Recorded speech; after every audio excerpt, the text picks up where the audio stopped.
السلام علیکم، میں محمد ثاقب اور آپ دیکھ رہے ہیں میرا یوٹیوب چینل۔ آج سب سے پہلے ہم بات کریں گے سلمان بٹ کو ملنے والی ایک بہت بڑی آفر کے بارے میں اور اس پر پاکستانیوں کا ریئیکشن، اور اس کے بعد ہم بات کریں گے کہ مچل جانسن پاکستان کے خلاف ڈیوڈ وارنر کو کھلانے کے خلاف کیوں ہیں، اور اس کے بعد ہم بات کریں گے کہ بی بی ایل کے لیے صرف 3 پاکستانی پلیئرز کو ہی NOC کیوں جاری کیا گیا ہے، اس کے محرکات کیا ہو سکتے ہیں اور اس کے آفٹر شاکس کیا ہو سکتے ہیں، اور آخر میں ہم بات کریں گے کہ آسٹریلیا ٹور کے لیے پاکستانی پلیئرز کے ساتھ ایک بہت بھاری بھرکم کوچز کا لشکر بھیجا گیا ہے، اور اس کے ساتھ جو بہت بڑی تعداد میں بیگمات گئی ہیں ان پر بھی بات کریں گے۔ لیکن سب سے پہلے ہم بات کرتے ہیں سلمان بٹ کے بارے میں۔ وہ کہتے ہیں نا کہ خدا تو معاف کر دیتا ہے لیکن خدا کے بندے معاف نہیں کرتے۔ پہلے جو کچھ ہوا وہ سب کو پتہ ہے، اب ریسنٹلی جو کچھ ہوا ہے، پہلے سلمان بٹ کو سلیکشن کمیٹی میں ایک عہدہ دیا جاتا ہے،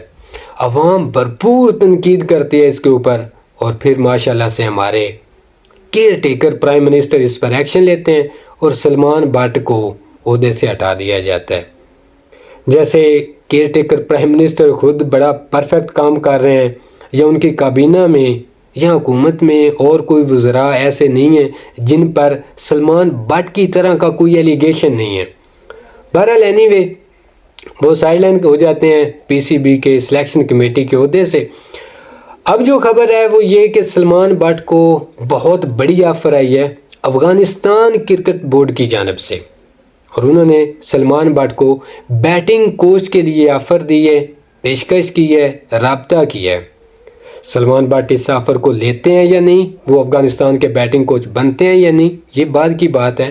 یہ آنے والے دن میں پتہ چل جائے گا۔ لیکن پاکستانیوں نے اس پر تنقید شروع کر دی ہے۔ پہلے تو سلمان بٹ پاکستانیوں کو پاکستان کے کرکٹ بورڈ میں ہضم نہیں ہو رہے تھے، اب جب افغانستان کرکٹ بورڈ نے ان سے رابطہ کیا بیٹنگ کوچ کے حوالے سے تو اب پاکستانیوں کو یہ بھی ہضم نہیں ہو رہا۔ پاکستانیوں کا کہنا یہ ہے کہ ایک تو سلمان بٹ پاکستان کا نمک حرام ہے، اس نے پاکستان کا نام بدنام کیا اور اس میں کوئی شک بھی نہیں ہے۔ دوسرا پاکستانیوں کا خیال یہ ہے، تنقید کرنے والوں کا، کہ افغانی بھی پاکستان کے لیے نمک حرام ہے، تو یہ دونوں ایک دوسرے کو سوٹ تو کرتے ہیں، لیکن سلمان بٹ کو جانا نہیں چاہیے۔ اگر یہ جائے گا تو یہ وہاں پر بھی وہی کام کرے گا جو اس نے پاکستان کے ساتھ کیا ہے،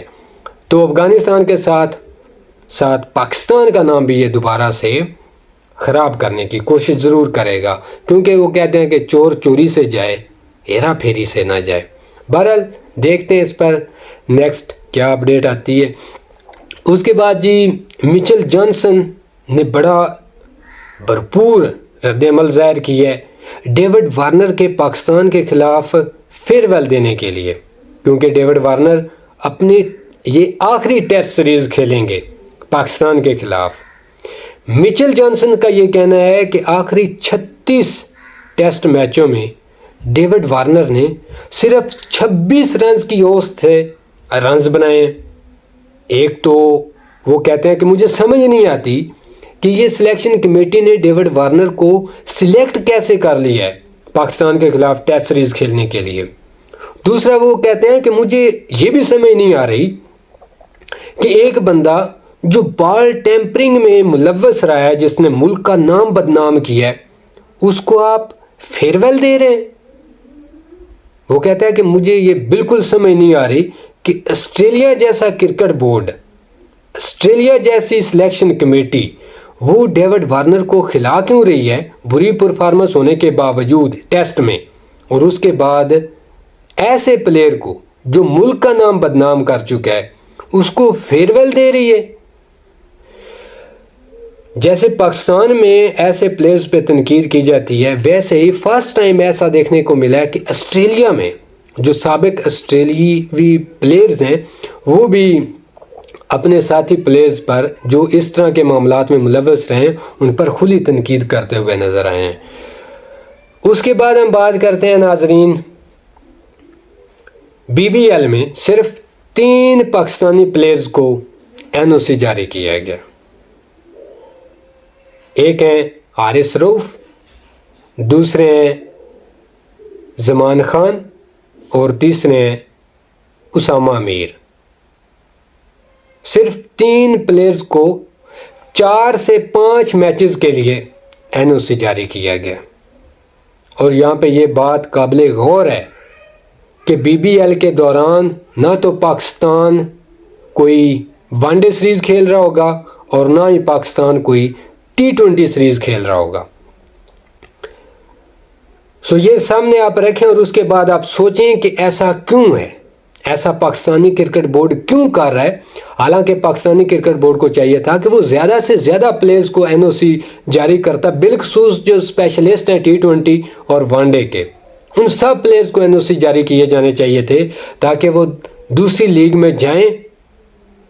اپنا بھی پرفارمنس دیں، ملک کا بھی نام روشن کریں۔ اور دوسرا اس سے ہوتا یہ ہے کہ جب آپ زیادہ پلیئرز دوسرے ممالک کی فرنچائزز میں بھیجتے ہیں، لیگز میں بھیجتے ہیں، تو اس سے ہوتا یہ ہے کہ اس ملک کے پلیئرز بھی آپ کی لیگ میں کھیلنے کی خواہش رکھتے ہیں، یا اس ملک کا جو کرکٹ بورڈ ہے وہ بھی پھر اپنے پلیئرز کو زیادہ سے زیادہ NOC جاری کرتا ہے۔ اب یہ کافی غور طلب نکتہ ہے کہ پاکستان نے BBL کے دوران حالانکہ نہ تو ODI سیریز کسی سے کھیلنی ہے، نہ ہی T20 سیریز کسی سے کھیلنی ہے، لیکن اس کے باوجود صرف 3 پلیئرز کو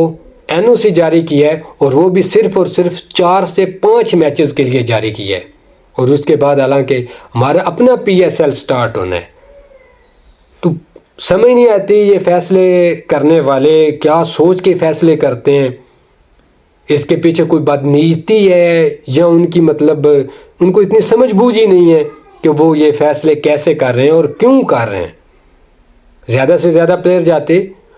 تو اس بورڈ کے، اس ملک کے زیادہ سے زیادہ پلیئرز پاکستان بھی آتے۔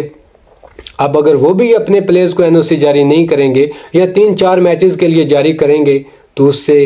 کیا امپیکٹ پازیٹیو ہوگا یا نیگیٹو ہوگا؟ اور اس کے بعد آخر میں ہم بات کرتے ہیں کہ جی آسٹریلیا ٹور کے لیے جہاں پہ 17 پلیئرز جا رہے ہیں، اس کے ساتھ 18